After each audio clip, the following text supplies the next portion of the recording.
Oh, yeah. And now the meeting's being recorded, and this recording will be made available for y'all. But yeah, I think we still have some people coming in. But anyway, that's me. We're gonna have a Q&A at the end. So yeah, I'll just pass it on to the next organizer.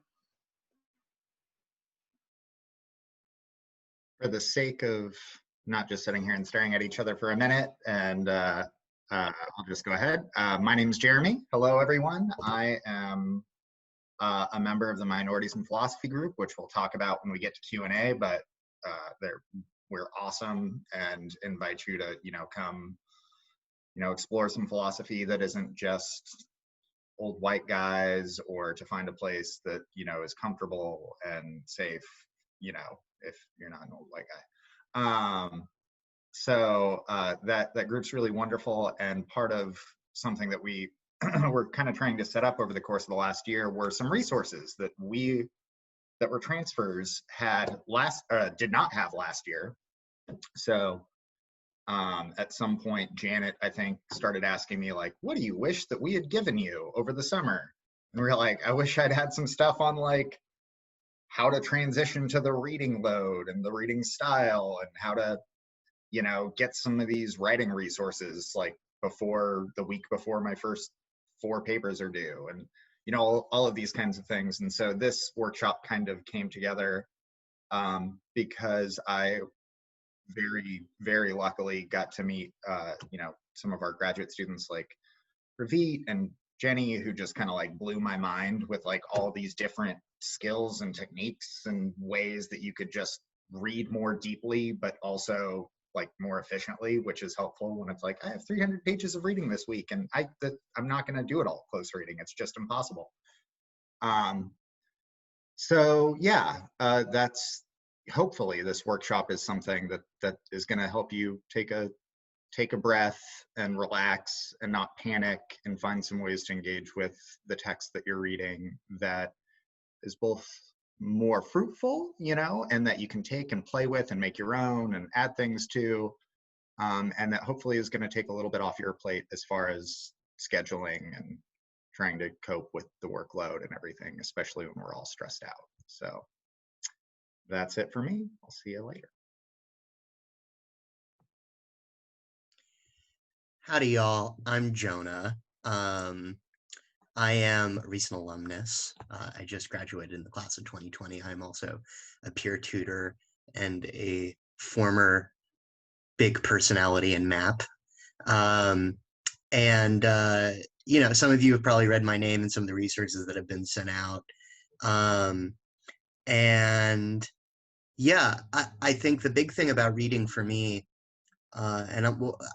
we're all going to talk more later, not to be the third person in a row to say that, but when I came in my first semester, I was very accustomed to not having to do the reading and being able to get an A on the paper at community college.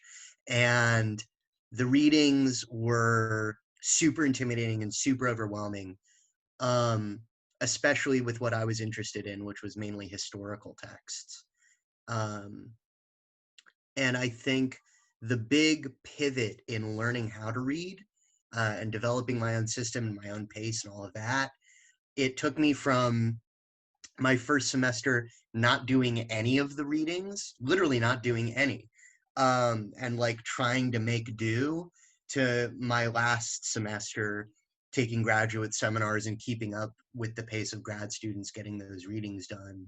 And I'm still improving, I'm still innovating kind of how I read and getting input from others. And I guess my point being, like, this can truly be like a journey for you. You don't have to be a perfect, expertly fast reader after this workshop is over, this moment forward. Like, relax into the process. You're going to be fine.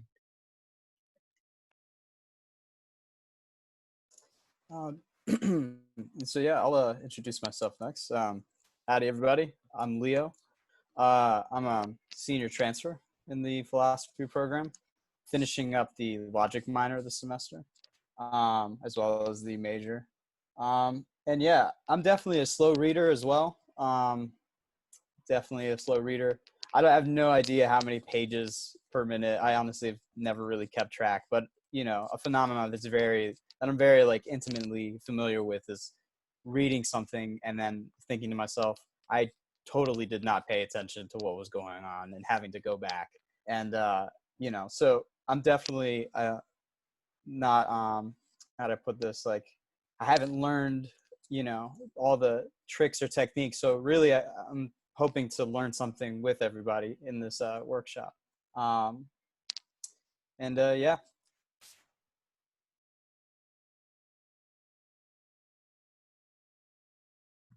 Okay, I'm gonna go ahead. So hi, I'm Jenny. I'm a graduate student here in the philosophy department. Later on, we're going to be talking about specifically, or I'm going to be talking about specifically some reading tips and tricks for historical philosophical texts. Just a little bit about me. I study Kant mainly, so I'm reading historical texts very often. I also taught 25B over the summer. Again, that's one of our introductory history classes along with 25A. And yeah, I'm really excited to chat with you all and to read a little philosophy and also some historical philosophy. I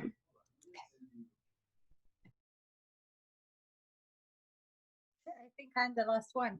My name is Ravit. I am also a graduate student, although I'm not GSIing anything this semester.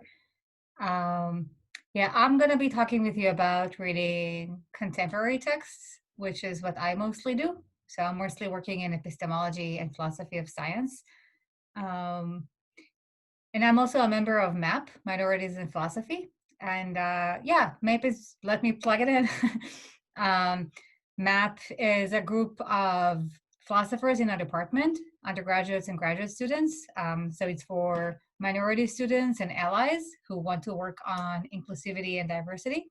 And I'm going to put our email in the chat. So if you want to be added to our mailing list, just email that. And I'll say a little bit more about reading later on.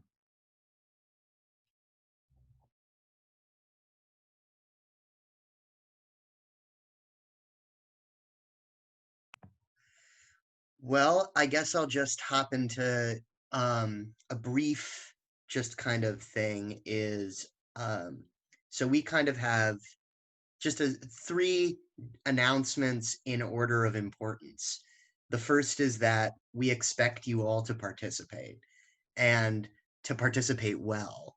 And to specify what well means here is, if you are a person who tends not to talk very much, I would like you to try to talk more, much more than you're comfortable with. If you are a person who tends to talk a lot, I might even encourage you to time yourself to not dominate the conversation, and really leave room for everyone who you're going to be working with in your breakout groups. The second is to be respectful. You are going to be talking with one another about about difficult texts in a difficult way, having just done difficult reading, and it's vitally important that you respect one another, to not shoot down one another's ideas, to only be supportive, mutually supportive in this process of learning how to read better, not necessarily to be masterful thinkers. The final one is to only say things, only do things that produce an environment of safety. If at any time anyone here makes you feel unsafe, does anything or says anything which for whatever reason makes you feel unsafe, please, please, please reach out to me. If you're not comfortable reaching out to me, reach out to any of the 6 people who introduced yourselves at the beginning. You will be taken care of. So with those out of the way,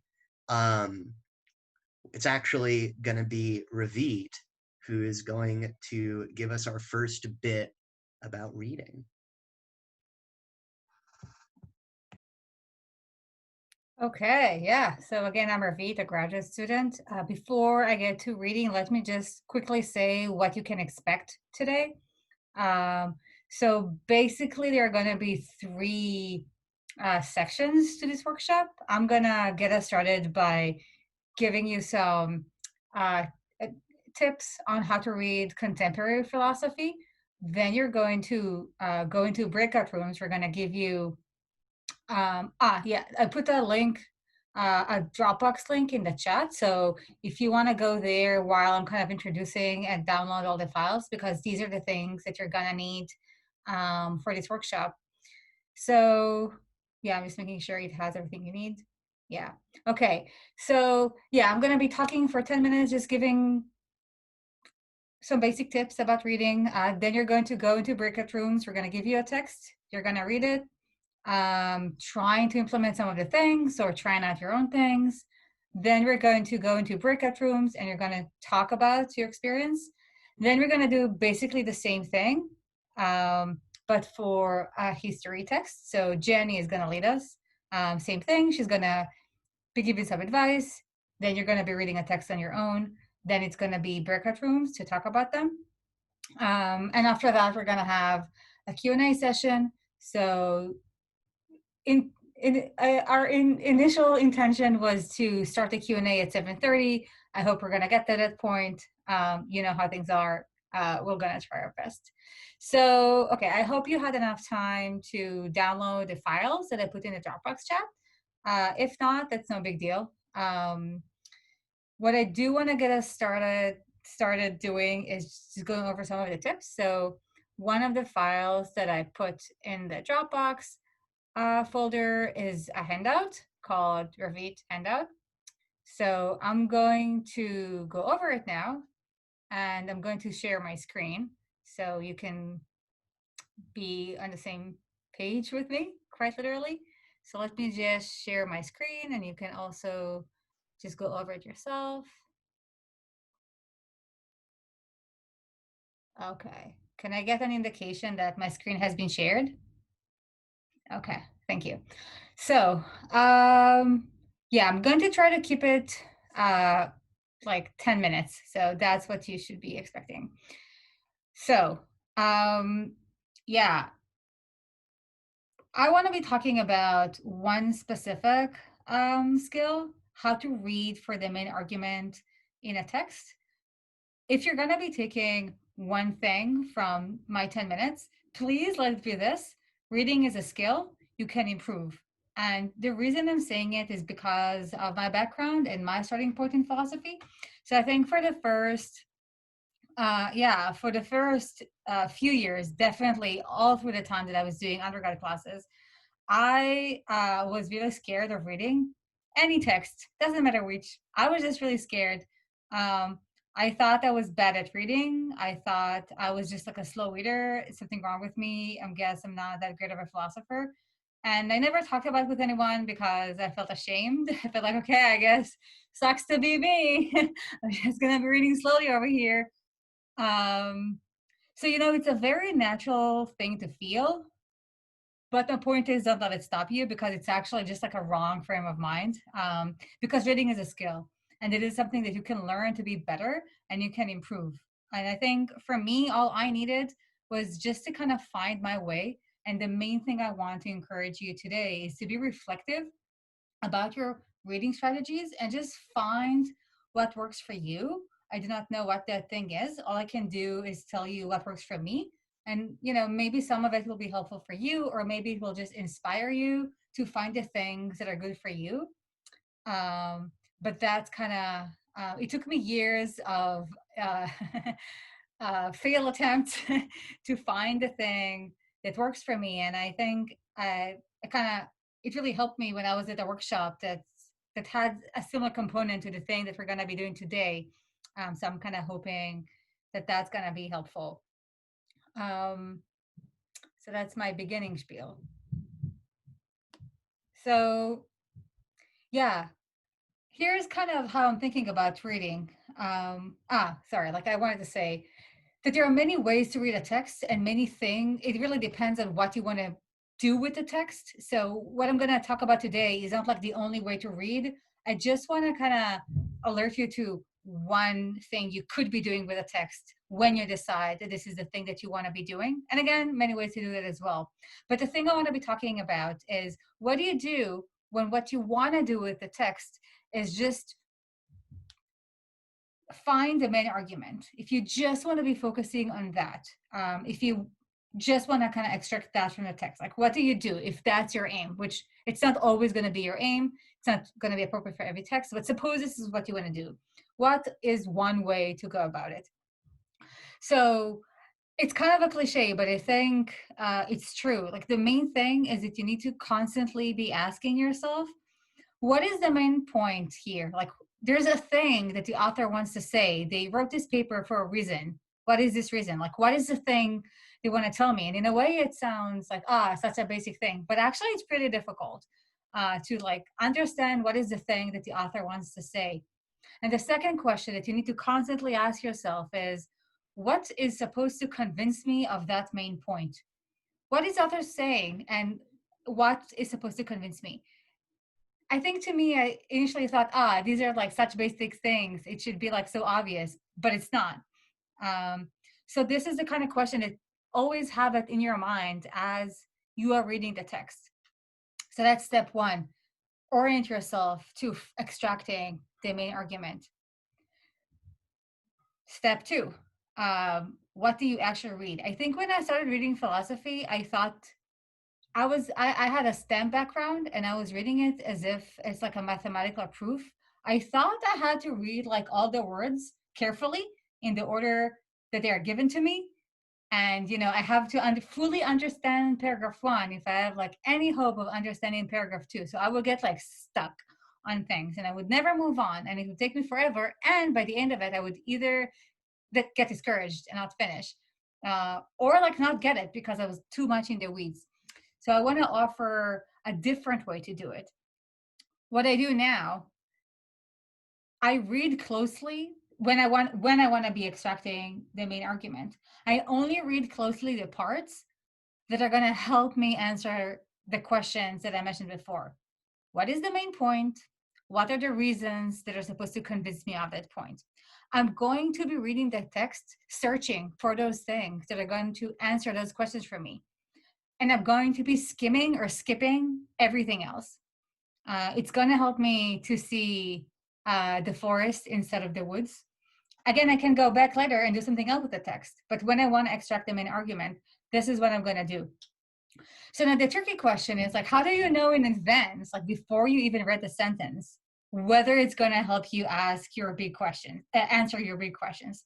That's the $1 million question. That's exactly the thing that you're going to improve on as you work on your skill. But that's the thing you want to aspire to. And so to do that, I can just share the things that I do out of reflection. You may be doing different things, but for me, it's really helping if I pay really close attention to expressions that indicate the structure of the text.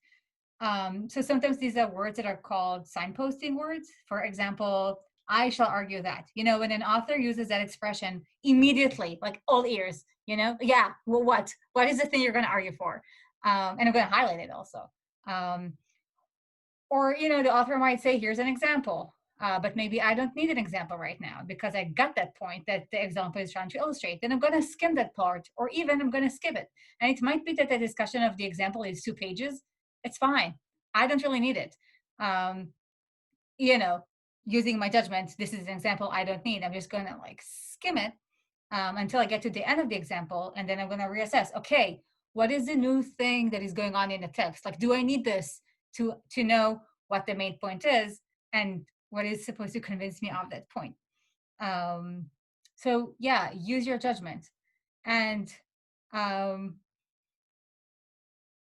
so you might have this worry, like, what if I skip something that's actually important? That's fine. It happens to me all the time. Don't expect yourself to like, you're trying your best, but like, yeah, you're trying to read, you're trying to like determine in advance if something's going to be relevant. It's a guess game. So, but it's fine because if you miss something that is important, you will find out later in the paper that you missed something and you'll go back. So this is something that I often do. I'll read for a bit and like, wait a minute, I missed a thing. Okay, I'll go back to the thing that I skipped. That example that I skipped was actually important because the author keeps coming back to it. So I'll go back to it now and I'll read it more closely. So I make those decisions in my mind all the time. Ask yourself, what is important, what is not, decide what you want to focus on and what you want to focus less on as you read. So that was my second point.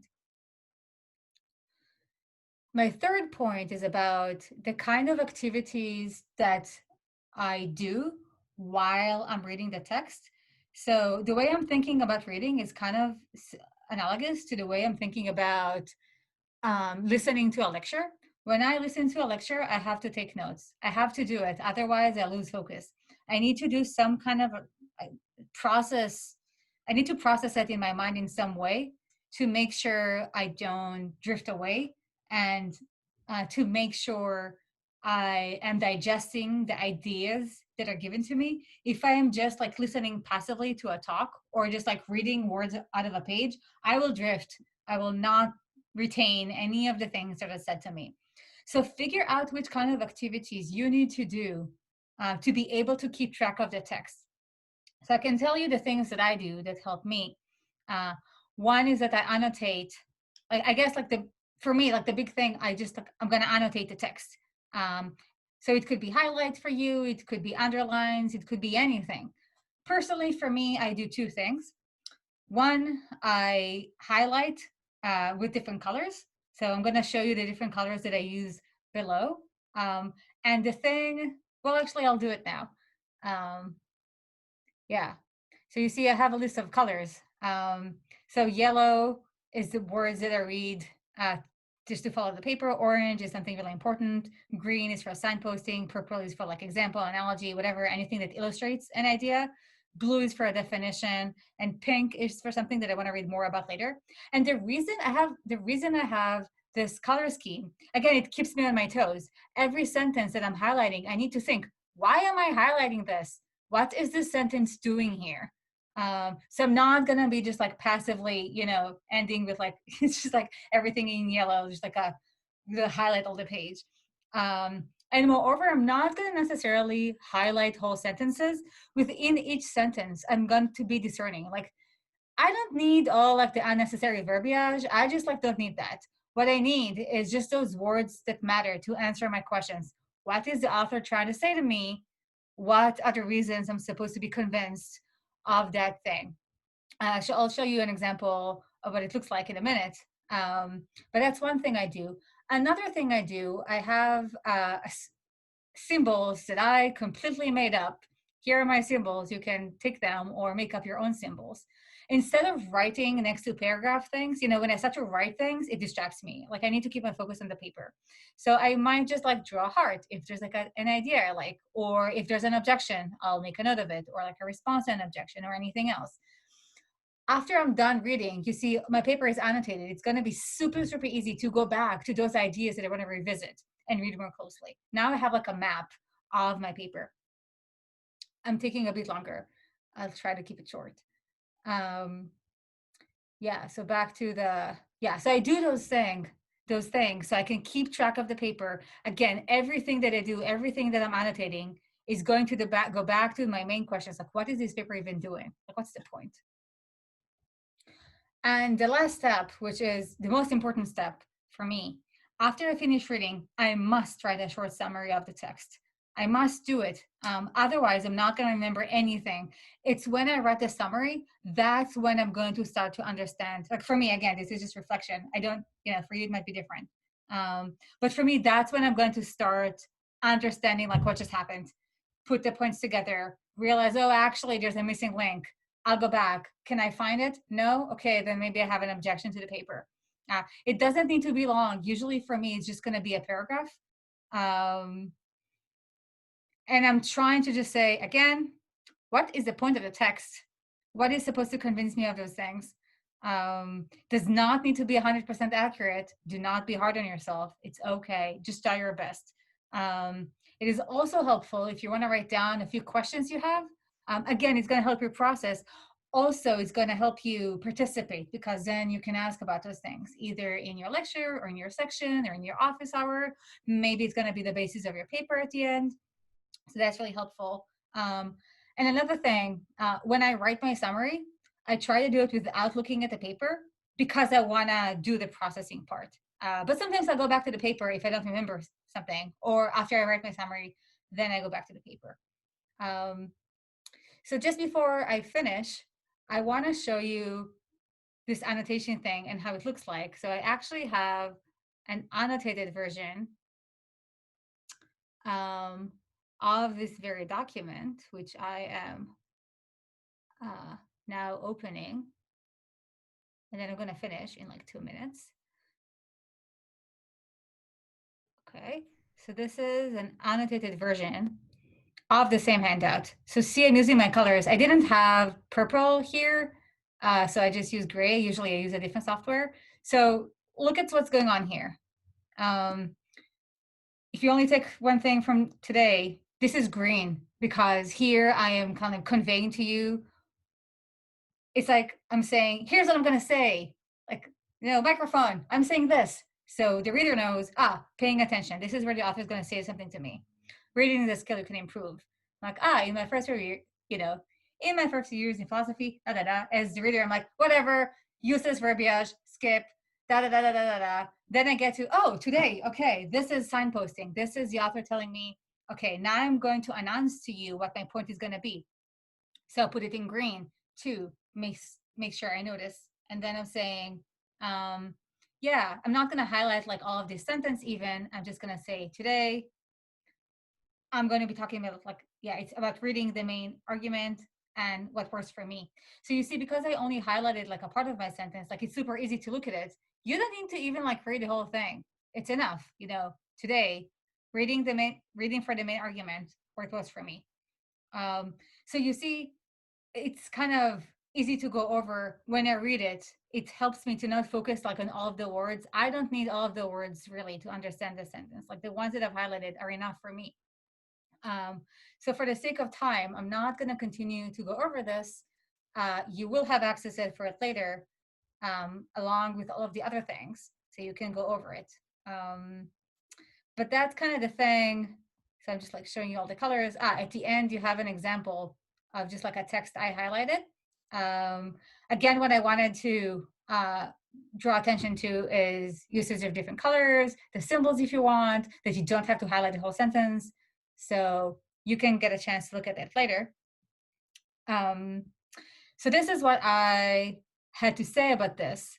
What we want you to do now is kind of take some time to experiment with reading techniques yourselves. You can, if you want, use some of the things that I talked about, or you can try anything else you want.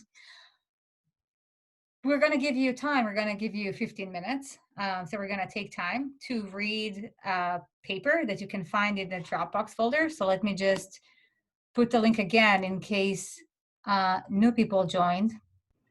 Actually, sorry to interrupt you. I think, were we still planning to have everyone do breakout groups and just talk a little bit about like their reading strategies right now? Oh, sorry. I thought we were doing that after. Whatever you say is the thing to do, we should do. Actually, that probably makes more sense. Yeah. Okay, cool. So yeah, sorry, continue. Reading demo. Okay, yeah, so if you go to the Dropbox folder, you'll find a paper by a person named Daniel Dennett, who's a famous philosopher. This is a very short paper. It's a 3-page paper. The point, so we're gonna give you 15 minutes. It will probably not be enough time to read it, but that is the reason why we are assigning a short period of time. It is to prevent you from getting into the weeds because you know you don't have enough time. So we wanna be able to give yourself an opportunity to show yourselves that you can read in this different style and how much you can actually get out of the text. And so the idea is do the best you can, read for the main text, for the main argument. Do not worry about the details. It is okay and expected that you will not understand all of the details. After we give you time to read it yourselves, we're going to give you time to talk about the text with other people. And so the idea is, like, for me, I couldn't believe I could actually read like this and understand the text. But when I talk about it with other people, then I'm like, oh, wait a minute, I guess I did get something intelligible out of this. So we're going to encourage you to take this kind of line of thinking, talk about it with others, and kind of see where things go.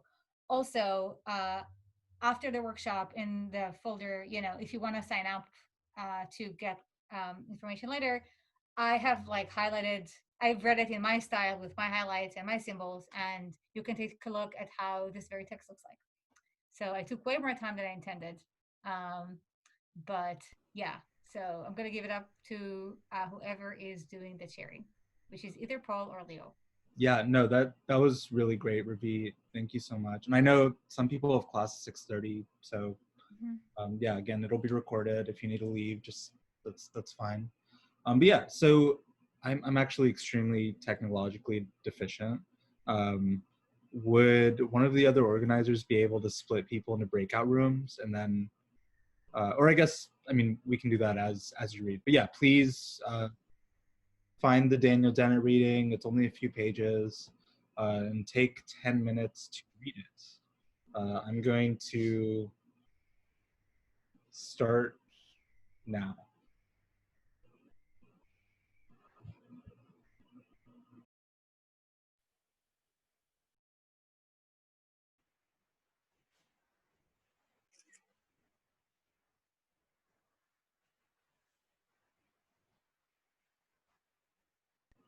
Okay, so that's 10 minutes. It's okay if you didn't get a chance to read through it all super thoroughly. We're not gonna, grade you on this. But yeah, could I maybe have Ravi split everyone into groups now, and then talk a little bit about, well, so I guess, so we're going to split you up into groups, and we want you to, keeping in mind like how you're reading, focus on trying to say what the argument is in the text, try to point out like what point the author is trying to make, think about an insight that you had when reflecting on the main argument, and try to come together as a group and have one question that you have about the text. So we're going to give you about 10 minutes to talk about this. Yeah, okay, so I'm going to be splitting you to breakout rooms. Please remember the things that Jonah said at the beginning. If at any point you feel uncomfortable for any reason, you can leave and come back to the main room. You can text any one of us. We do expect you to participate in the breakout rooms, even though it might be challenging. I know for me it is challenging. But yeah, do your best to participate. If you're the kind of person who is inclined to not participate, do your best to keep yourself in check. If you're the kind of person who tends to over participate, and do your best to kind of invite others in. So I'm going to be sending us to breakout rooms of about 4 people per room. It's going to send us hosts in too. So I'm just going to ask all hosts to leave the rooms and come back to the main room when it does that. Yes. So anyone wants to say anything, or should I just do that? Let's just send them away. Okay. Okay. Okay. So.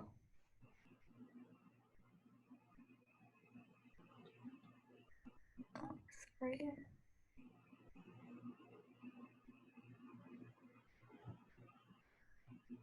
Okay. Okay, so rooms are happening. Oops.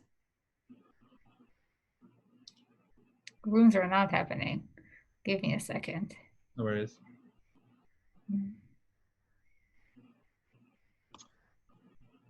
While Ravit's setting that up, I just want to say a couple things about once you get into the room. I know things are always a little awkward when you're just randomly put into rooms with people, and some people have their cameras on, some people have their cameras off, and trying to figure out whatever. And so if you need an icebreaker,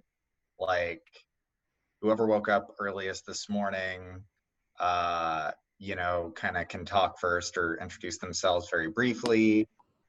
Maybe just your name and what your favorite breakfast food is or something. And then try to get, right into maybe a little bit of reflection on how the reading went. And maybe as a group, try to come up with an interesting, a question you think is interesting about the text or something you didn't understand, or something like that, right? That, you know, might make the conversation about the text a little bit easier after we get out of breakout rooms. Okay, I'm ready to actually create the rooms. So there we go.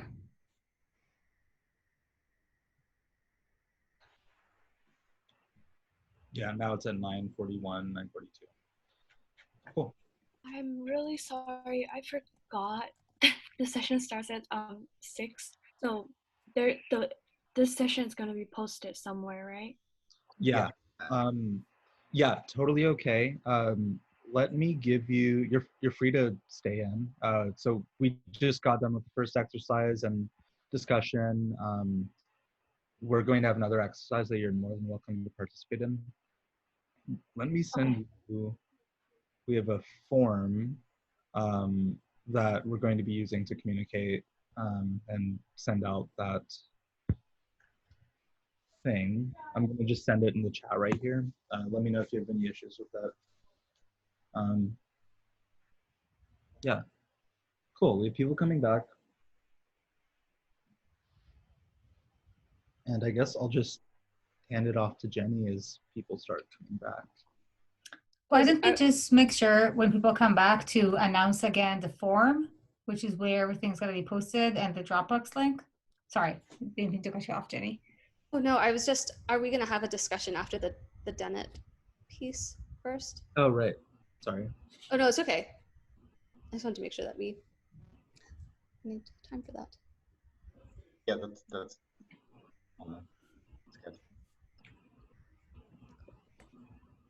Yeah, so people are coming back. We're still waiting. But yeah, so there is this Google form that I would really like all of you to fill out so that we, you know who you are. And well, I guess not just, that sounds weird, but like, you know, so that we can send you documents and stuff and follow up. If you have any feedback about the workshop, we're happy to know. We're also having future workshops, so this will be really helpful. Yeah, so there's the Google form, and then also I'm gonna send the Dropbox in the chat in case anyone lost the link, but I'll have Ravi take over now. Okay. Yeah, so I guess we kind of just wanted to hear from you guys, whatever you want to express. How was this exercise for you? Do you have any thoughts about reading? So I guess if this was a philosophy class, we would be talking about the content and the claims that the author is making. But right now, I'm kind of more interested in getting people to be reflective about their reading process and reading techniques, or any kind of questions or comments they have about anything that was said so far. So if you have a question, why don't you just like either you, yeah, you could write the word like question or like hand in the chat, and then I can call on you. Or just like write your question if you prefer for me to like read your comment out loud. Okay, I see Cameron. Go, Cameron. Yeah, I just had a question about, like, I was sympathetic to your method that you used when you first came into philosophy. But I found that, like, when I have a lot of time, I don't personally mind just like staying on one paragraph for a day if I have all the time in the world, so I can figure it out before I move on. Because I fear that, like, if I don't understand that, I'm gonna keep reading on, and then I'm gonna be even more lost because I didn't understand that one point. And I think there is something like to be said that, like, you can go back to it later and maybe like get a better understanding, or like they might go over that point in better detail later on.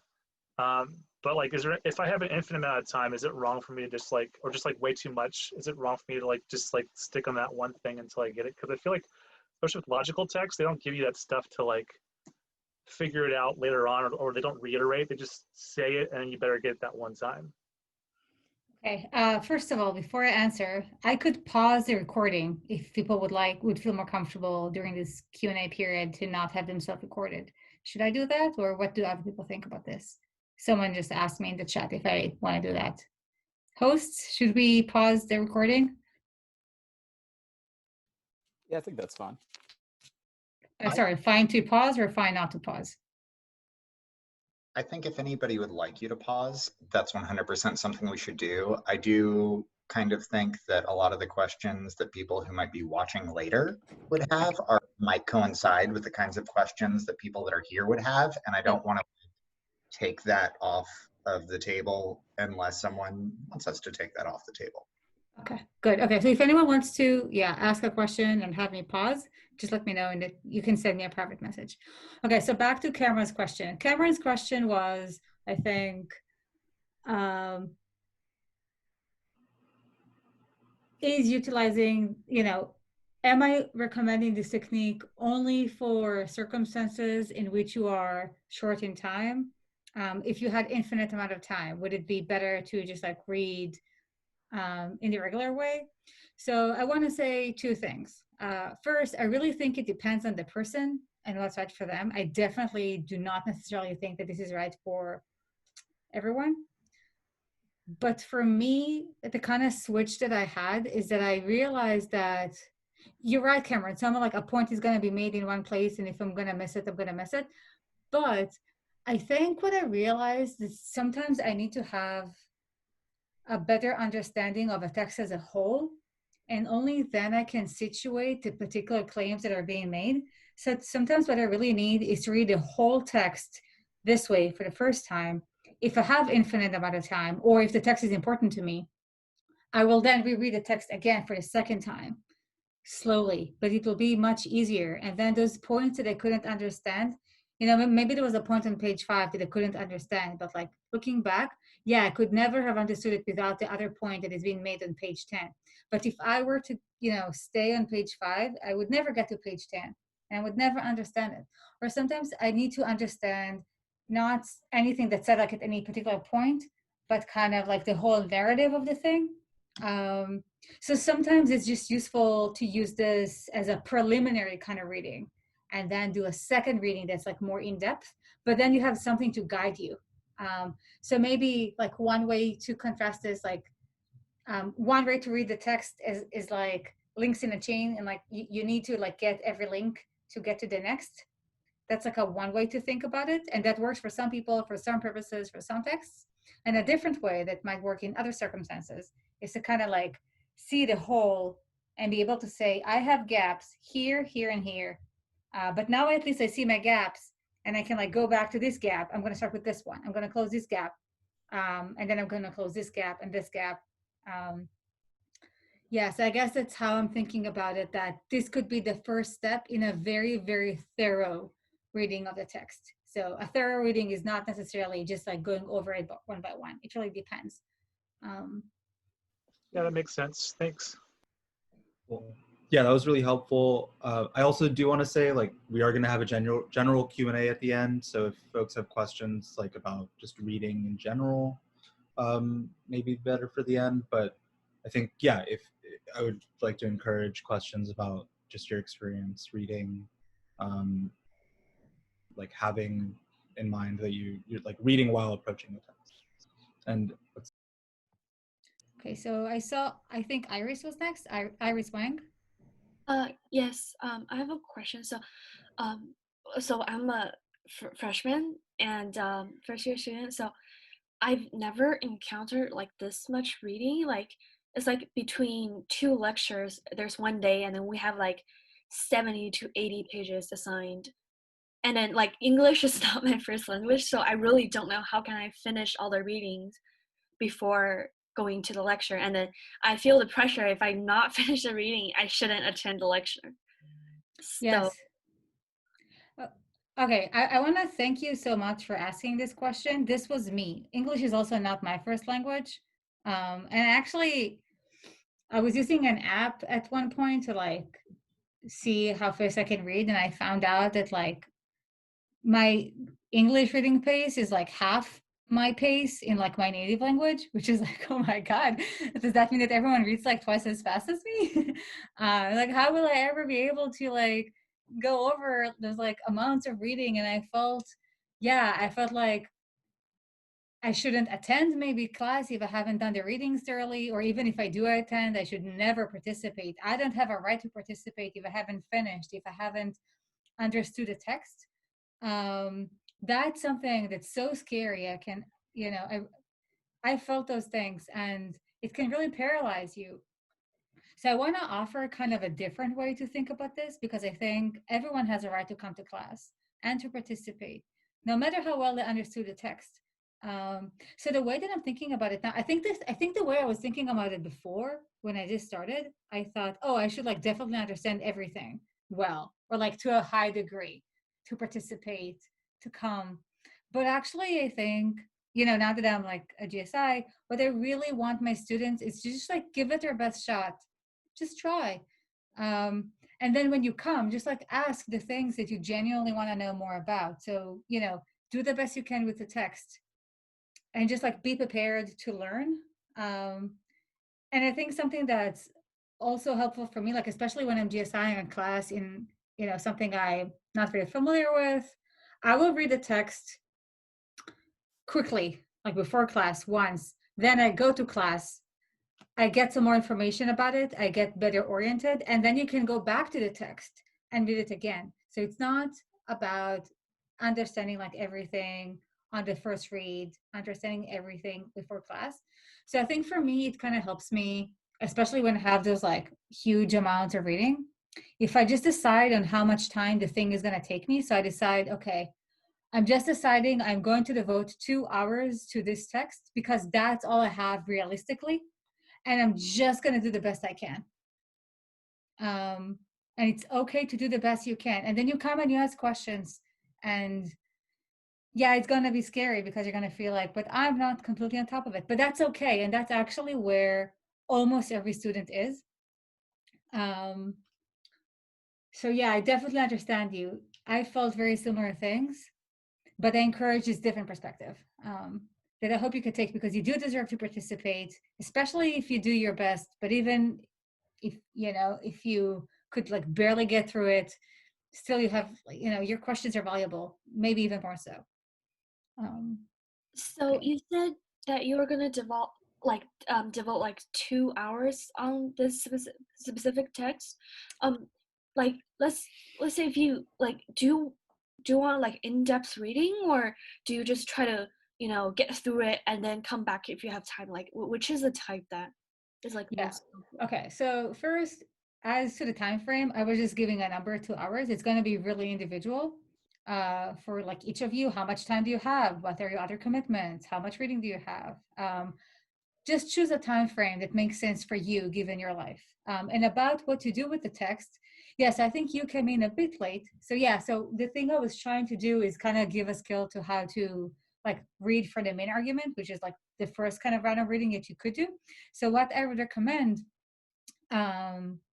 is you could go over this handout that I have in the Dropbox, or you can watch this recording later, and you can reach out to me if you want to ask more questions about that.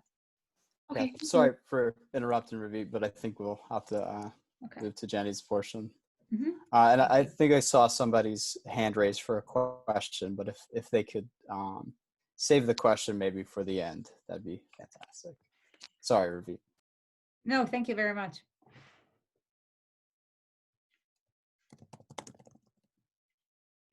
Okay, well, so then we'll start to turn to talking about reading historical philosophical texts. And also, I feel like the discussion we were having is something that's going to be equally as applicable here, maybe to all of your reading assignments in philosophy. So I hope these are really good questions, and I hope these are the sorts of questions we can continue to ask when we break again for Q&A. So why don't I start to share my screen with a handout that I made for this. Okay. Okay, everyone see the handout? Okay, great. So I also just want to start by saying that so many of the tips that Ravit was just going through will be equally applicable here when you're reading historical texts. The advice that Ravit gave is incredible advice, and I'm wondering, my life would have been so much easier if I had gotten this advice at an earlier stage of my reading philosophy. As it was, like Ravit, I had to kind of, drudge through and try to figure out some of these techniques for myself. And I think when you come out on the other end of it, you can really see that when you practice these skills, you will improve in your reading. And I think the focus that now I'm just going to focus on specifically kind of stumbling blocks or things that might be difficult, especially in historical philosophical texts. So if you can all see the handout, so let's assume you're starting in 25B or 25A, or even if you're in methods, there's a historical reading assignment this week. Okay, so you've been assigned kind of your first like historical philosophical reading. How should you approach this? Or what are some tips that might be helpful as you approach this? I have 5 basic tips. I think the first few we can go through pretty quickly, and then I want to spend a little bit more time discussing the suggestions I have for you at the end. So the very first thing that I would recommend is getting acquainted with the author that you're reading. So what historical period is the author from? Who might this author have been in dialogue with? Why are you reading this historical text or excerpt in your course? And is there anything about this author that you might have heard of before or that you find particularly interesting? If there's a writing assignment, you can sometimes, go into the reading if it's the first time you're reading something with the questions of the prompt, and be reading something kind of with those questions in the back of your mind. And the reason why I bring this up is because I believe that reading historical philosophical texts can sometimes feel a little bit harder to motivate sometimes. But I think if you keep your kind of general interests, maybe they're historical interests, maybe they're kind of more contemporary philosophical interests, but if you keep your kind of personal interests in mind, your questions in mind, it can help orient you when you're reading a historical philosophical text. It can help you to figure out what to be on the lookout for. It's okay to not kind of go through a historical text and come out understanding perfectly everything that was said. You can kind of go into a historical text looking for, well, where does that author talk about, what ideas are? Something we'll talk about with an example in a little bit. Or where is that author kind of, in what section is that author introducing their argument? For whatever it is that you might be interested in. Maybe you're interested in their arguments about God, that sort of thing. So it's okay to kind of focus your reading of historical text in those ways. The second tip would then be to make sure that you're always reading the correct edition or translation of a historical text. And oftentimes, what I mean by this is really, if you've been assigned a text in a course, use the assigned edition or the recommended translation. This is typically because the sorts of editions that you'll be assigned in a class are assigned to you for a number of reasons. Either it's because the translation is kind of superior to other translations, and or because there are some editions by the editor of the text. So sometimes in editions of historical text, there will be added section headings, added or supplementary tables of contents. And these can be kind of like a life raft when you're reading a historical text. So I would always strongly recommend if you're taking a history, a philosophy class, or you're just reading a historical text in a philosophy class, definitely don't just find like an online PDF or something. Definitely go with the assigned version of the text, the assigned edition. And if you can't get access to it, definitely contact the professor about that. They either will have like a PDF available that they could share with you, or they will point you to the correct kind of place to read that text online somewhere. So just make sure you're reading the correct translation, the right edition with all of the helpful headings and footnotes and such. That brings me naturally to this third point. If you're reading an entire book, it'll be a short book probably if you're in a class like 25B. But this is something that you do in 25B. You start by reading Descartes' entire Meditations. The very first thing you should do is look at that table of contents. Consider and kind of just get a sense of what are the major divisions of the work. Typically, the section headings will be things like, on the intelligibility of sensation or something, or it'll be something that doesn't sound all that coherent. Other times they will be really coherent section headings, like my first argument for the proof of the existence of God. So sometimes they'll be helpful, sometimes they won't be helpful. So it's just good to familiarize yourself with these. It can sometimes help, it won't always help. For example, you might be reading a historical text that won't have a table of contents because it's not an essay or a book. So maybe you're reading a poem, or you've just been given kind of some excerpts from a longer book, and maybe the professor didn't include the table of contents. that's okay. I would then consider, if you're kind of just breaking down the reading, thinking about kind of paragraph 1, paragraph 2, or if it's a poem, looking by line numbers. And I want to echo some of Ravit's advice from earlier. I think when you're reading a historical text, it's extremely important to annotate as you're reading. Especially, it's extremely important to kind of make sure that with the text that you've been assigned, you know kind of what's the main topic of that paragraph. Or if you could kind of say, okay, in this paragraph, what's going on? It doesn't mean you have, let's say what's going on in a paragraph is that they're introducing, maybe it's Descartes. Descartes is introducing his argument for the existence of God, his first argument. The first thing that you want to do there is then make sure that you have, let me make sure I'm also covering everything that I meant to cover. Right.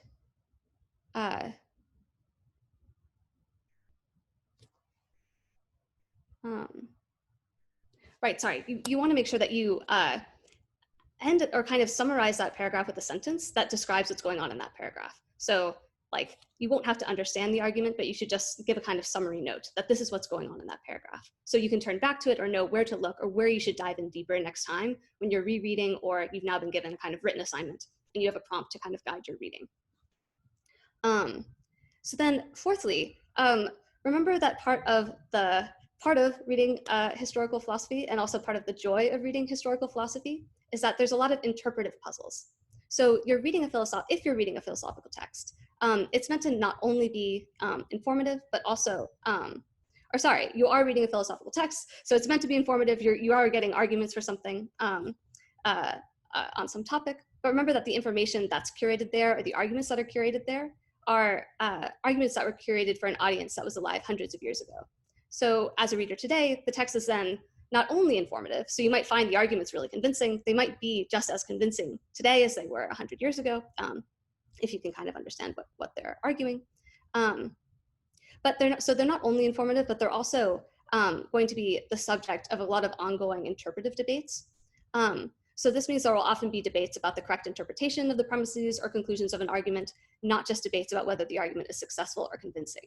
So this is just one kind of added wrinkle when you're doing historical philosophy, is that there's a lot of interpretation or interpretive puzzles that go on. So you'll get a kind of clear articulation of a definition or something, or it'll seem clear on first reading, and then there's actually a really, you'll find out that there's actually a lot of disputes about that. And if you're talking to your neighbor, or if you're in breakout rooms after you've read a historical philosophical text like we're about to do, you'll find, oh, when I read that, I thought it meant this one thing, you thought it meant this other thing. It's very common in historical texts because just there's this gap of time, and kind of the way that we're using terms nowadays is not exactly the way they were being used before. So it's something to be on the lookout for. And so then that kind of brings us to, I think, the main point, or the main thing that I think you should focus on when you're reading historical texts in philosophy. So be prepared for kind of seemingly ordinary or familiar terms to be used in unconventional or kind of special technical ways. So, and when we say that a word has a technical meaning for a given philosopher, what that means is that they've imbued a term, often a familiar word, with a new or special meaning when used within the context of just their philosophical system.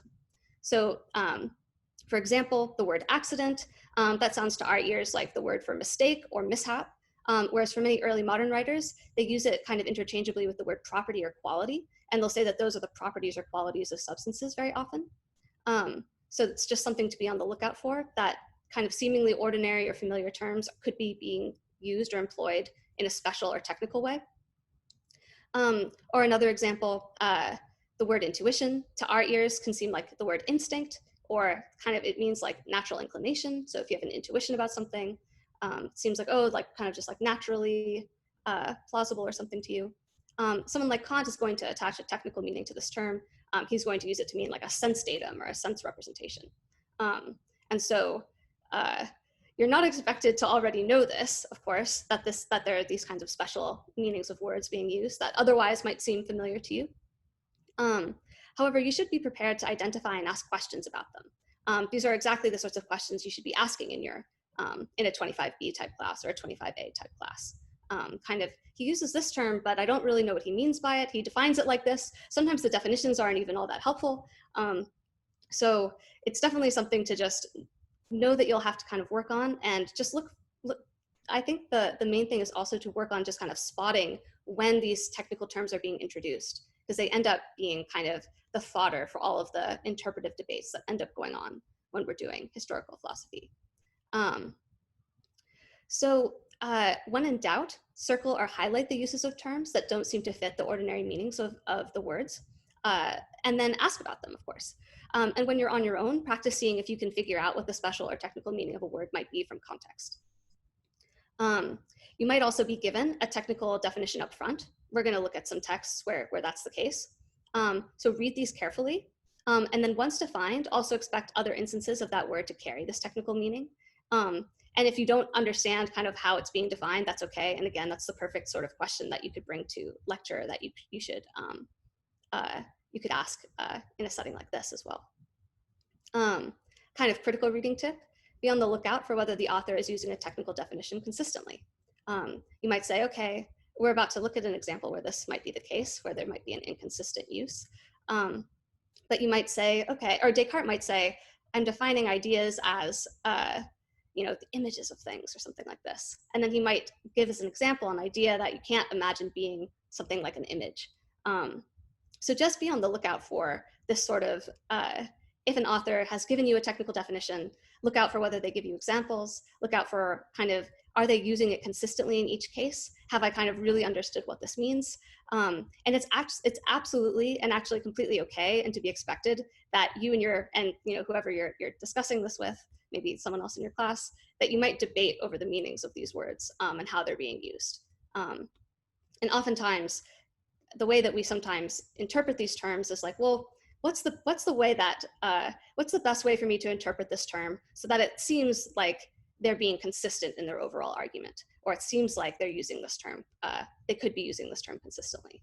So there's a lot of kind of work that will go into understanding these terms, and the best thing that you can do if you're just starting out reading historical philosophy is be on the lookout for where these terms are being introduced, and especially if it seems like they're playing a role in the argument. So very briefly, we'll look at this before we turn to Amo. I guess I've lost a little bit track of time. Yeah, we're a little short. I'm not sure if. Yeah, okay, then we don't have to look. It. Yeah, maybe I think this handout is now in the Dropbox, so you could kind of look at this passage. The highlighted part is where Descartes is introducing the technical definition of the word idea. But again, it's more complicated than it might first appear. So take a look at that on your own, and if there are questions, you could always, I have these questions here, you could always email me. So with that in mind, I think either Jonah wanted to make some comments about historical reading as well, and then we could turn to our example, or is that still happening? I'm not sure. Yeah, I can do it really briefly, especially since it pertains to one of the questions, both questions that were asked both by Cameron and Iris. So I'm going to share my screen real quick.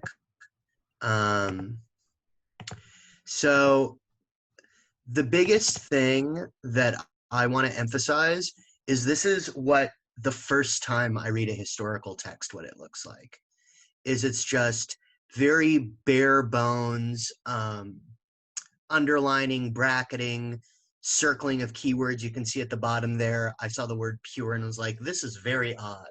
So I circled it.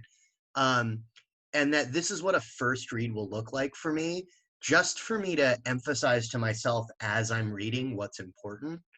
And this is what a final, like a third revisit will look like for me, is you can see I have like 3 colors of ink in there. I've made notes to myself. I have every key term circled. I've gone a little crazy, but this is just to illustrate that at least my experience with this historical texts, and this is Hegel as well, which winds up being particularly challenging, but you should never find yourself feeling pressure to understand the text at a particularly deep level the first time you read it, especially because my biggest experience, and this is something Jenny kind of hit on, is that the key terms that these thinkers are working with become clear through usage, usually by the end of the text, not at the beginning of it, has been my experience.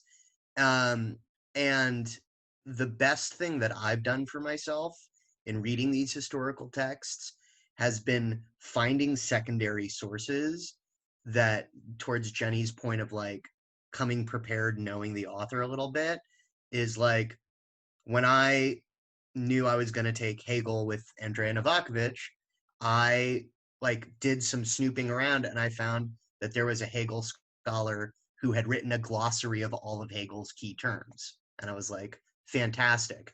I am going to print this out and tape it to my desk while I read. And that, like, whatever you can do to give yourself a leg up, at least on an initial understanding, do it. Because these texts are notoriously difficult and people will make their careers out of interpreting them. So if you find yourself struggling, just to speak towards Cameron's point in particular, it often is best, even if I have all the time in the world, to just read a paragraph and go, I have no idea what was happening here. Write a question mark next to the paragraph and move on, knowing that, especially in the environment of Cal, I have a specialist who I can, either at the GSI or the professor, I can go, I have no idea what was happening in the first paragraph of wrong in section 3. So take full advantage of your resources. That's it. Just a little addendum to Jenny's wonderful presentation from the undergrad perspective. Yeah, thanks, Jonah. I think that that's everything that you just said. I would just, underline if I were reading it. Very helpful advice. Okay, so we're now going to turn to reading a historical text by a philosopher, Amo. So I wanted to actually, before we send you into breakout rooms again to read this text, I just want to give a little bit of a setup give you a little bit of the historical background of Amo and give you a sense of what to expect, just because that's something you might need going into this text a bit. And it's also, I think, it overlaps with some of the goals of MAP. So let me just pull up, I have a biography that I wanted to pull up. Okay.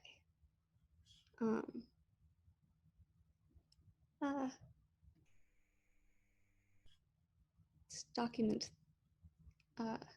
Oh, it's just the document I was on before. Sorry. Okay. So hopefully I'm sharing my screen again. Okay. So so we're going to be reading an excerpt from Amos on the Absence of Sensation in the Human Mind. So this is a dissertation written by Amo that was published in 1734. So Amo is an African philosopher working within what we would call the early modern period of the history of philosophy. So that's roughly the 17th to 18th centuries is the time period. So Amo is writing smack dab in the middle of what we would call the early modern period. We're reading an excerpt from his doctoral dissertation given at the University of Wittenberg in Germany. It was published and defended in 1734. Before I say a little bit more about the kind of philosophical kind of points of note, just as a bit of more biography on Amo. So Amo, he was born in Ghana in 1703. He was brought into a noble family in Amsterdam. So he moved to Europe. He was brought to Europe when he was around 4 years old, they think, but there's very little historical record to know what in fact happened. But he was basically adopted into a noble family, and the kind of pretext of his adoption, as it's sometimes described in biographical literature, it's not clear actually if he was purchased as a slave or if he was in fact adopted. He was living with a noble family in Holland, and he was basically kind of raised by them as a son, in the sense that he had an education like anyone else would have had at the time. And it's extremely just notable for the time because Holland, or the Dutch Republic, had started in the slave trade in like the 1660s. And so it is very highly possible that he might have entered the country because he was purchased as a slave by the family, that nevertheless he received an education. But what's most remarkable about Amo is kind of, despite these circumstances, he published and defended his dissertation that we're about to read an excerpt from in 1734. And also throughout, and he then soon after became a professor for about 2 decades at the University of Vienna in Germany, but he also lectured at a number of other universities in Germany throughout that time period. He gave lectures in, I think, 7 different languages, and he lectured not only on philosophy, but also astronomy, medicine, mathematics. He was basically a kind of like a Renaissance man. He was adept at a lot of different subjects.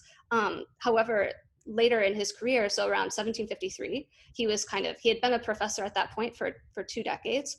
But there was a kind of like growing resentments and racist tensions in Germany at the time. And so he, for his own safety, actually fled and moved back to Ghana. So this is after having this like extremely storied academic career in Europe for the last, I think he was in his 50s when he moved back to Ghana. So it's just interesting context to know. And so then, getting back into just what to kind of prepare you for what you're about to read. So we are reading an excerpt from his inaugural, from his dissertation where he defended and received his doctoral degree. And so in this dissertation, he is critiquing several of Descartes' arguments in the Meditations, particularly the view that sensation can be a kind of thought. So that's something to just be aware of. It's okay if you don't exactly know what that means, but it might be helpful context. And many have taken Amo to be advancing materialism, that the only substance is physical body, and rejecting dualism, the view that there are 2 types of substances, mind and body. However, now that this dissertation, which was originally written in Latin, has become more widely translated, there's a lot of people who are kind of chiming in and disagreeing with this traditional interpretation of Amo. I happen to be one of those people. So just know that what you're reading is something that hasn't been widely available in English translation. It's really only become available in the last year. So that's, I think, really interesting to know as well. And it's kind of exciting that you're kind of getting to do some real interpretive work on this text, because there is still just a lot of ongoing debate because it hasn't been widely circulated in translation in English before. So some questions to orient you as you're reading. What technical definitions, if any, is Amo introducing in this article? What is or are the conclusions being argued for in this text? And then lastly, where are the arguments located in the text? You're going to read, if you have the Amo PDF up now, you're going to be reading on to kind of basically the first page and a half. So you'll stop on page 2 right before exposition 2. So read up through proof 2. You'll see all sorts of section headings in the article. So just note those, be on the lookout. But that's, I think, so should we do breakout rooms now? Whoever is able to do that. Okay, so I will divide us into breakout rooms. So it's going to be the same as before. The co-host, you will be automatically sent to breakout rooms. So just leave them and come back here. And okay, I'm going to do 4 or 5 people in each room.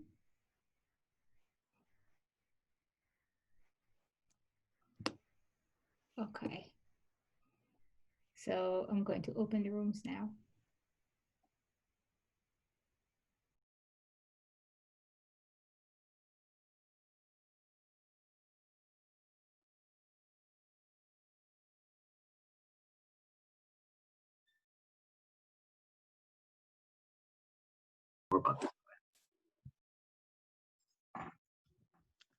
Amo's lit, dude.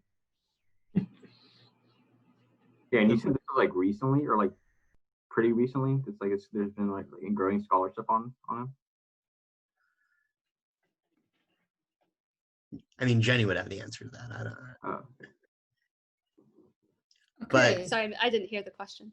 Oh, I was just wondering if I recall. I think you said something about like the scholarship on him has just been kind of like a recent thing, like people or. Oh, on who? On Amo. Yes, it's very recent.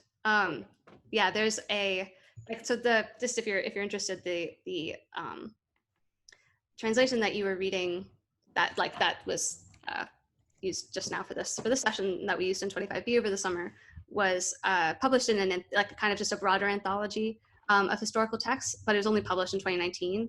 There was I think Oxford's publishing, or it just published this summer, a much more official and almost specific anthology of just like almost texts and his various essays. And I think you can purchase it now. So yeah, so it's super new out there in English. Thanks. I'll definitely check it out. Cool. Okay, so I'm glad we have people back. Yeah, this workshop has taken longer than we anticipated. So thanks for those who stayed. So I'm just gonna kind of recap some of the things we talked about. If you need to leave, that's totally okay. It's 8. But if you want to stay, we're gonna do a Q&A. And in any case, yeah, the recording is going to be made available to you, as well as all of the resources that we've used. So just to recap what we did today, this was a reading workshop. Our goal, or at least, yeah, a part of our goal was to help people to be reflective about their reading skills, because reading is actually something that you can, improve on. We're not born readers. Everyone should feel free to participate in their class, no matter to what degree they understand the text. You should not expect yourselves to understand every single thing in the text. It's never going to happen. No expert understands everything in a text. It is good to have some kind of a grasp before you get into class, and the kind of skills that we've been talking about are the kind of skills that can help you have this kind of preliminary grasp that you can have before you go into lecture, before you go into section. It's a beginning point. So I was talking about reading for the main argument in the text, going into the text, really searching for those things that are going to help you understand the bigger picture. I was talking from my perspective as contemporary texts in philosophy. Jenny was speaking from the perspective of reading historical texts. There are a lot of things in common. Some of the things that Jenny emphasized is really noticing those technical terms. You don't have to necessarily understand what they mean, but it's good to notice them, because then you can ask about them. She was also talking about contextualizing what you're reading. Know the period, know who the author is, what the background is, know what is the thing you're supposed to be reading about. Is it a critique of Descartes? Like what is the thing? What is the job of each paragraph? So those were kind of some of the overall themes that we've been talking about, and we kind of wanted to open it to Q&A, and I think Paul wanted to add some things. Yes, I'm sorry, my laptop's gonna die. Well, it won't, I'll save it. But yeah, so yeah, thank you all so much for coming. I know it's really late. I know California's on fire and we're in a pandemic. Oh, I forgot to mention, I made a mistake, and in the Google form I asked everyone to fill out, we didn't have your email. So yeah, please fill that out. I'll post it again in the chat, or if someone else can do it, that'd be really great. Yeah, just a reminder, this was held by MAP, Minorities and Philosophy, and Peer Tutoring Program, which I run. We will send more resources out in the future. We're also going to have a writing workshop, a workshop on just writing philosophy in general. But if you have any questions about reading, writing philosophy, or anything really, please come to the tutors. I'm planning to open up the waiting list very soon, but you can always email me. So yeah, I want to open it up to, I guess, just questions that y'all have about anything. But yeah, let me know.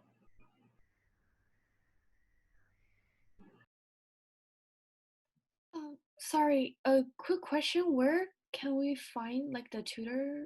Like how can we get a tutoring session again? I'm so sorry.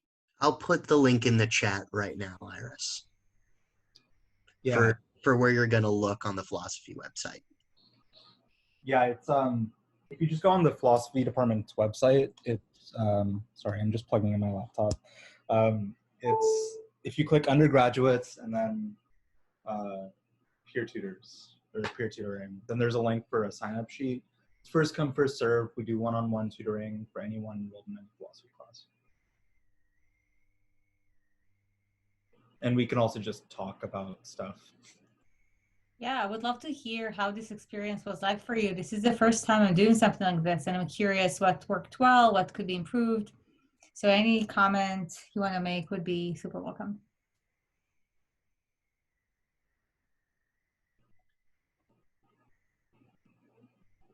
I like. We also understand that it was beneficial to kind of go over some things that I've kind of maybe forgotten or slacked on, or like ideas that I could use that I've kind of been in the back of my head. But I was like, oh yeah, I should just do that stuff. I'm someone that kind of likes to have a notebook next to myself and like write as I'm reading. But I find that sometimes I write so much that it's hard for me to summarize at the end. So I think I'm going to take you up on the tip of trying to just like quickly summarize a paragraph or something after I'm done. Yeah, you know, I was like that too. And there's a really common reading advice that people say, write notes as you read, write your questions.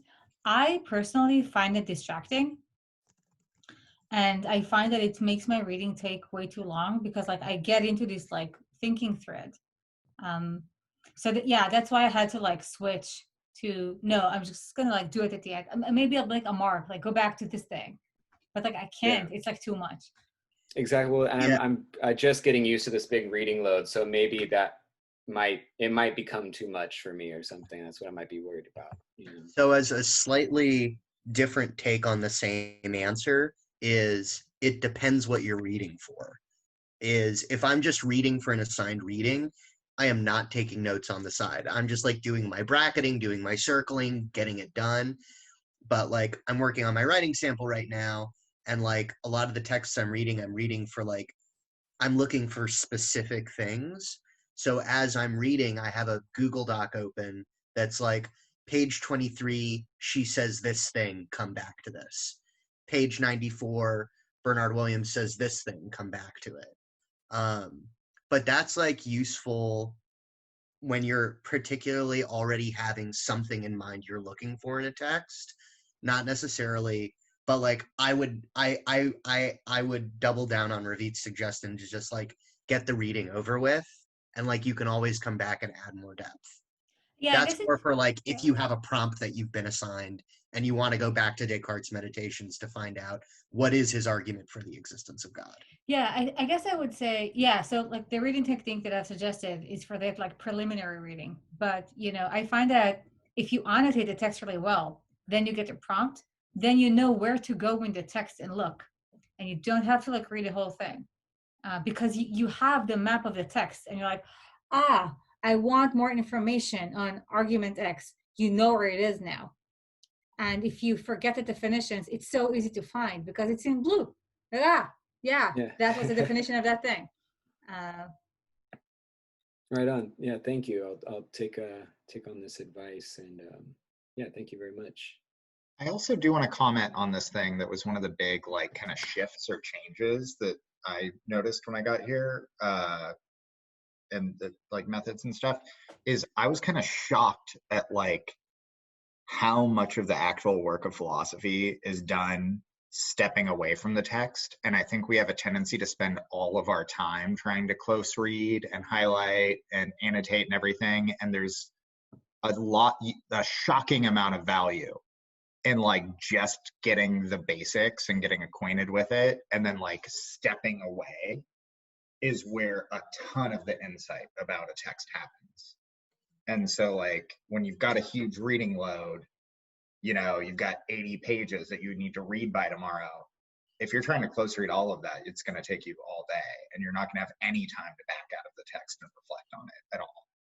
And just to add on to that as well, because I'm Mr. Addendum today, no original answers. That stepping back can be like, I've been on a walk and suddenly what the text meant occurred to me, or it's also been like, I stepped away from the text and I'm like, I have no idea what Aristotle said here. And then I run into someone, or I make a call, or I'm chatting, or I'm sending a meme to someone on Instagram. And then I'm like, by the way, Jeremy, did you understand what Aristotle's function argument was? And we wind up chatting about it. And like, it's much more like that chat winds up being more productive than like hours wasted away, like trying to figure out one passage of Aristotle. Yeah, I was definitely going to say, yeah, read it and take a walk could be very beneficial.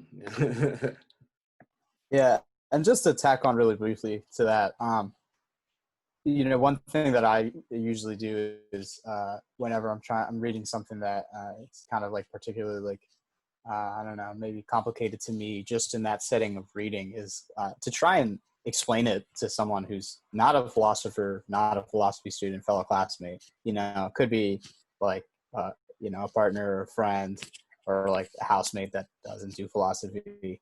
And usually that's like when it becomes apparent to me that I don't understand something, is when I'm having trouble explaining it, or like like the gaps in you might have like the beginning and the end of some sort of argument down, but then you kind of realize, like, as you're stumbling trying to explain it, that there are gaps. And for me, that's always been like the best way to like test myself whether I've really understood something. Like, can I bring it down to a very like colloquial kind of level with somebody who's not really into philosophy, right? And I mean, there might be some things in philosophy that are just like too ridiculous to put into plain English, but presumably a lot of the stuff, most of the stuff you'll read should make sense to anybody. And that might be a little difficult, but anyway, that's just something that I usually do. That's always kind of helped me in trying to boost my confidence as to like whether or not I'm really understanding something. Yeah, right on. Very much from Alcibiades, like the whole, like, if you can't explain it, if you can't say it to someone, you don't know it. So yeah, I try to do that with my girlfriend quite a bit, and she gets annoyed with me a lot, but it's helping me. Yeah. Yep. No, I think it's really helpful. Yeah. Did anyone Thank else you have all. any more? Oh, sorry, David. Did anyone else have I any just more wanted to thank you. I just thanks everyone. Yeah. Have a good night, everyone. Thank you. Good night, David. Hey, thank you. Anyone else have any more questions? I want to make. Yeah. So my question is specifically for Rabbit. Like, you said English is not your first language, and then like I have the same problem. So I'm just wondering, like, what are you doing? Because, I said that it would take me like an hour to read 4 or 5 pages of like English reading, and then I was just wondering what you're doing, and then like tips maybe. Yeah, so that sounds like a very normal pace, by the way. I think when I started grad school, which means like I already did like a bunch of classes, my pace was at best 6 pages an hour, and I don't think that's unusual. So first of all, don't think there's anything wrong with you at all. One thing that I did, I think for a while there, I was using this app that really helped me because I realized, so I've been reading about this, well, like what influences reading speed. And one thing that people say that is influencing it is that we're trying to kind of like say the words in our minds, but actually saying them makes it more slow. And that made a lot of sense to me, because speaking in English is even slower, because like I have to figure out how to pronounce things, and like I don't really know to this day, and I will never be able to pronounce certain things. So I was using this app. You can find like a bunch of them, like they're like apps for speed reading, and it taught me, and I did improve, because it teaches you how to better like read words without trying to pronounce it in your head. And I think it did help me a bit. And that's how I found out about like my reading pace, because like when I was doing it in English versus like in my native language, I could literally do it like twice as fast. So that's how I found out. And I was like, oh my God. But I also improved my English speed. I was doing that for a while. So I was using it not for philosophy papers necessarily, but for like news items or things. I'd be like on my phone, let me like use this app to read, and it helped me. I also, yeah, for me, like another source of discomfort is like words I don't know. There are still so many words I don't know. I feel so dumb all the time. Uh, but it's okay. It's okay if you don't know them. You do not have to go and search for each one of those words because it can just be too much. Be discerning, like choose what you're going to look up. It's okay. I mean, like you saw, like my approach in, when you are going to do a preliminary read, it's okay to skim. So be discerning about like which words you're gonna get and which words you're gonna be like, well, that's for a different day. Is it helpful at all? I don't know. How is it like for you? I tried to like read without like the voice speaking out in my head, but when I do that, I feel like it's harder to comprehend the material. Like I definitely get through it faster, but like I feel like nothing like really stays inside my head, and then like when the professor asks, I'm like, what? Yeah, okay. So I have two thoughts on that. First, I would not have been able to do this without my active reading if I weren't like annotating and stuff. And most importantly, taking notes at the end, because I can like read a paper and forget like the minute after. But then before class, I will look at my notes again. Also, because of my highlights, whenever, a term is going to be used, I can so quickly go back to that because I will have highlighted in blue. And I will search for the blue things and I'm like, yes, the definition, and it will come back to me.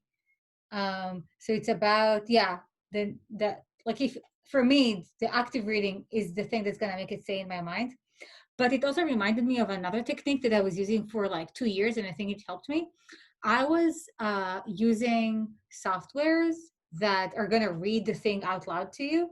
So I would be listening as I was also like reading. So when it comes like through different senses, the sight and hearing, it actually made it better. It helped me read kind of more quickly and also like not get stuck on things. Yeah. Like, keep like, if you have like more questions, like keep them coming. Yeah, that's like kind of the way I use like my Mac to like read it back to me, and then I try to go through it. Yeah, that's the way I'm using. But somehow like philosophy is just like I don't know if it's a sentence structure or something. Like one sentence, like I know every single word, but I just don't know what it means, like in a sentence. Because they use it differently than you're used to. And then I have to reread it like 4 times to get one sentence, and it's just annoying. That is normal. You will get better with practice. And I think, so I think for me also another thing, I never know where I feel like I fall short in so many ways. And I don't know sometimes if this is because this is not my native language or is this like a normal philosophy experience. It can be really difficult to tell the difference. And for me, I always like blame my lack of background, like, I'm not good at this because it's like, and then I feel like I have no, it's impossible. Like this will never be my native language. Like what can I do, right? And it makes me feel really inadequate. But the kind of experiences that you're describing, I think every student, like I struggle with these things still. So yeah. Yeah, if I can just chime in on that real quick, as a native speaker, a lot of the texts that I work with are literally indecipherable at the first read, even as a native speaker. And like need to be not like, it's not just that they were like translated from German into English, they need to be translated from English into another English in order for me to understand what's going on.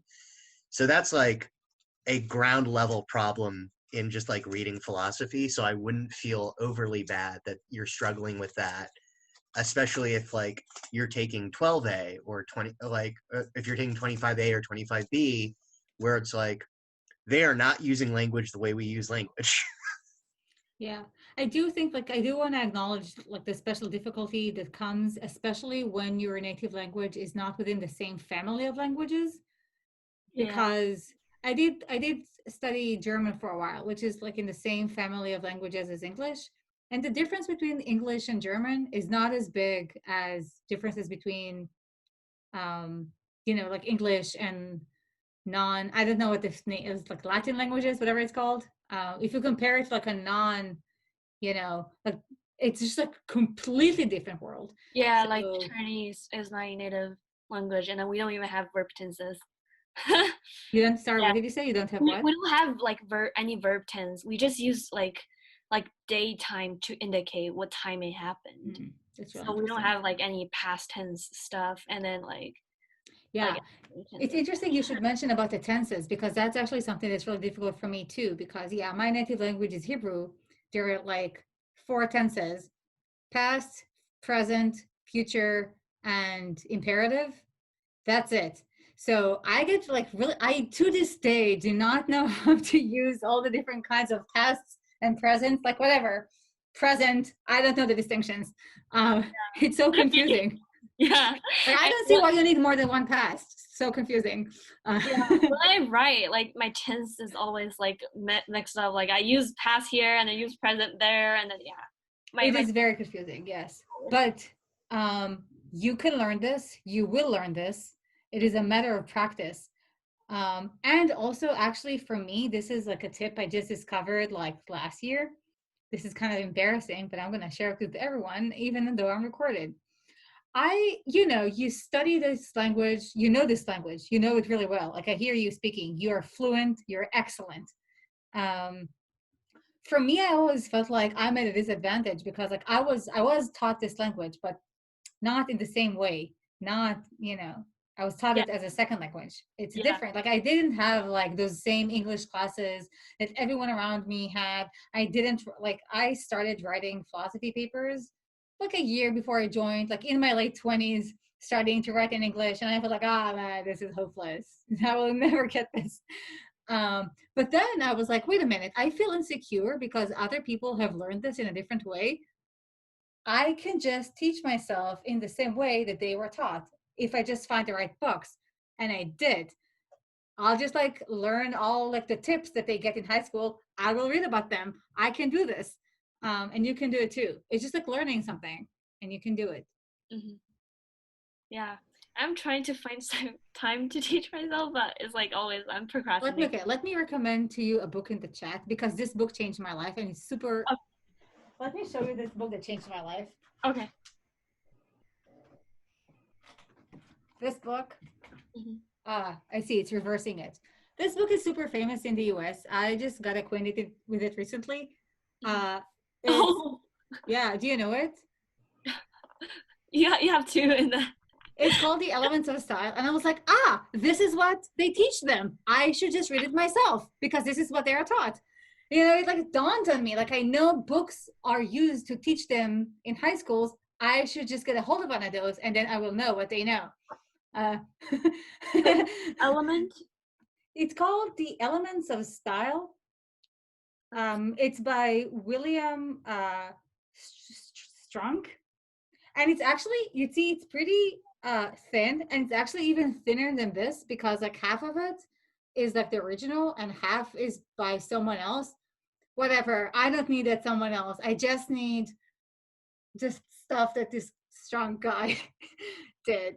And it made a lot of sense to me, both in reading like things like tenses, like yes, there was a brief moment in which I actually understood the different kinds of pasts. That moment is best, but I did understand it for a minute. Yeah, that's me. Yeah, and so and like especially like in writing, and then like also you see that some of the mistakes that you're making are actually pretty common even for native speakers, and it makes you feel like better. Like I make this mistake, but actually it's pretty common even for natives. Okay, and can you also recommend the app that you use for like speed reading? I don't remember the name of this app. I don't have it anymore. I don't remember. Maybe in a later email, like you can.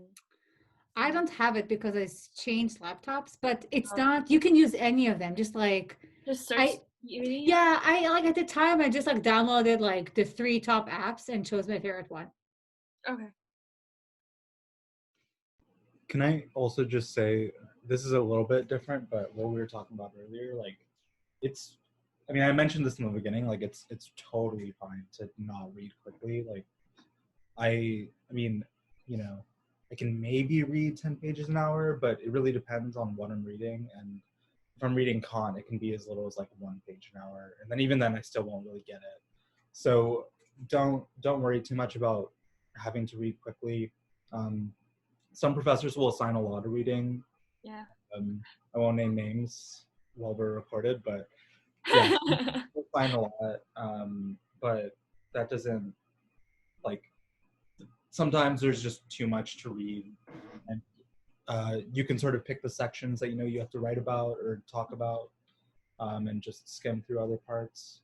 I know there are GSIs in here, but I mean, this is something that all undergrads do.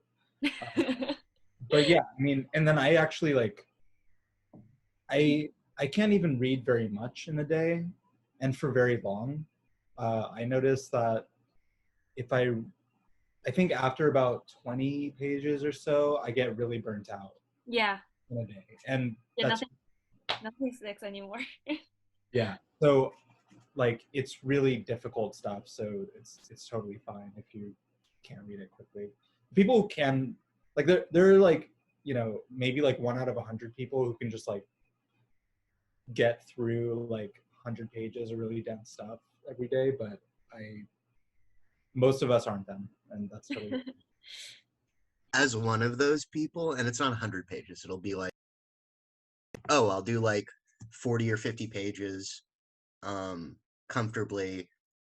It still is like, oh, if I'm reading a contemporary author, it's like 40 or 50 pages and it's like really navigable. Again, like going back to Kant or going back to like even Husserl or Aristotle or any of these more complex writers, it's like everything slows down. Although I do want to say that I have been reading those historical texts. I've been trying like the same methods on the historical texts. And again, this is not for my research. This has been in classes that I've GSI'd, and I just like need to like, and I kind of found it helpful too.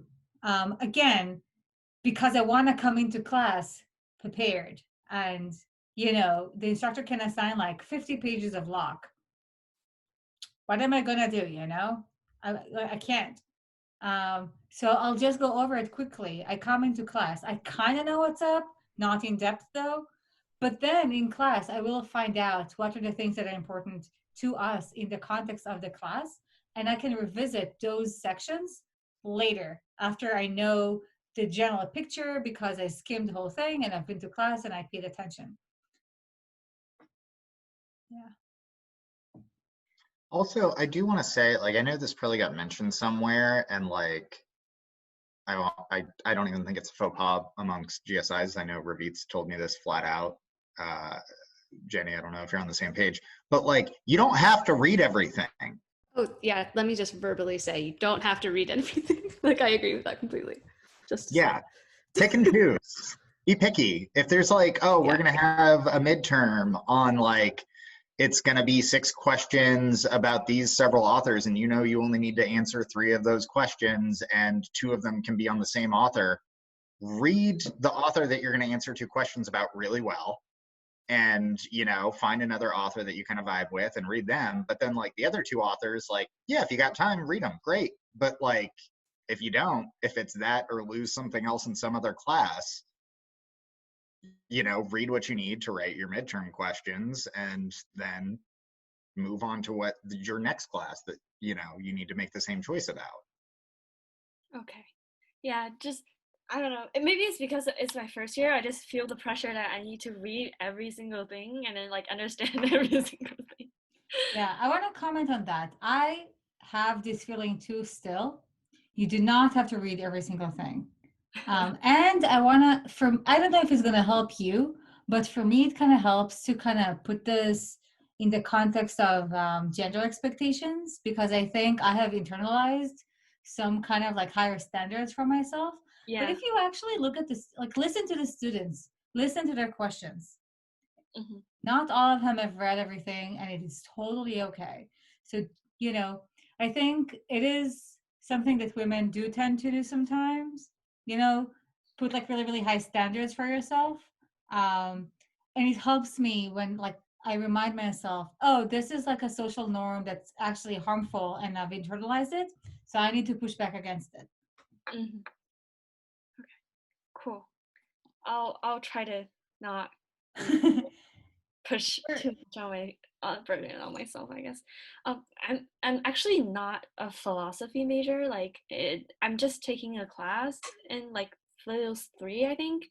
The nature of mind, and so like one problem that I noticed for the readings is that like I could like read. It's like the professor wrote the book, so it wasn't like any hard like past English or anything like that, but I would understand the point that he's arguing, but I don't understand his reasoning towards the point. So it's like I know, hey, he's trying to argue that, you know, like for consciousness, like human can't really, you know, I don't know how to say it, like humans can't really try to tell if others are conscious or not because they're too closely related to other person. But like I don't understand his reasoning towards that point, and especially because I'm like a psych major, and then like this whole argument is just like against like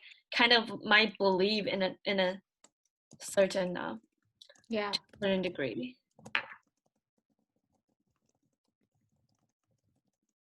I'm muted. Also, yeah, bye, Jonah. But yeah, I mean, I think I'm totally down to stay on. Okay, so I'm gonna make you Paul the host so that I could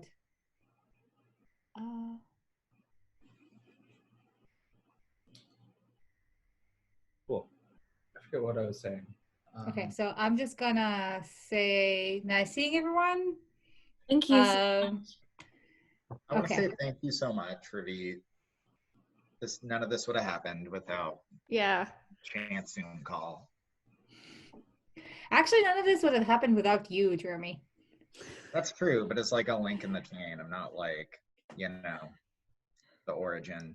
I'm not the mover, just like part of the causal nexus after the fact. I would say we had a fruitful collaboration. That is true. I'll grant you that. Okay, good night, everyone. Yes, good night.